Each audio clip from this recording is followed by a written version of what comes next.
আমার বেস্টি যখন রিলেশনশিপে। হ্যাঁ জান, বলো।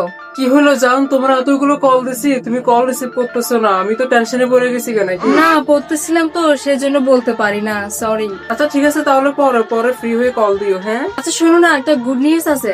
কি গুড নিউজ জান? গুড নিউজটা হলো আমি একটা জব পাইছি, বুঝছো, পার্ট টাইম ও, জব। এটা তোমার গুড নিউজ? তুমি আমার গার্লফ্রেন্ড হইয়া বাইরে সার্কি করবে, এটা তুমি ভাবলা কোন সাহসে? মানে জব করলে সমস্যা কোথায়?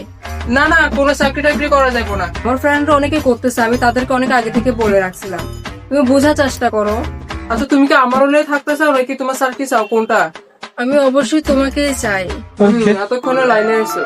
আচ্ছা ঠিক আছে, রাখি। হ্যাঁ, পড়ো তাহলে, ফ্রি হয়ে কল দিও। আচ্ছা শোনো না, I love you. I love you too. একটু উম্মা দাও। আচ্ছা ঠিক আছে, ফ্রি হয়ে কল দিব, কেমন করতে বসি। আচ্ছা।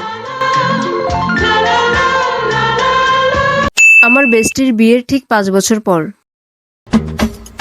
হলো জয়নাবা, আমার এক গ্লাস পানি দেয়। রিক্সা চালাতে চালাতে পুরো আফানি বারে মুটে গেছে গা, আর পারি না। কইতাছি আর কথা বই বই খাবি, মাসে বাসা বাড়ি গিয়ে কাম করতে পারছিস চাস না গিয়া? এক রোদ দিয়ে আমি আর সংসারটা চালাতে পারতাছি না। ভাইয়া খেয়ে তো গায়ের মধ্যে সবই জমেছে, এবার মাসের বাসা বাড়ি গিয়ে কাম কর গিয়ে যা।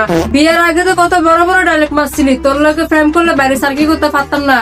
অনকের মানুষের বাসা বাড়ির মধ্যে কাম করবো লিখে ঠেলোস আমারে। বিয়ে করে কি দা দিছস? এই কাপড়টাও মানুষে দিছে, মানুষের থেকে খুঁজতে মেয়ে কে করি। আমি আর কত চালাইতাম সংসারটা। আসলে সেদিনে তোর আমার ছাইরা দেওয়া উচিত ছিল, নাহলে আজ যে আমার এই দিন দেখতে হইতো নইলে।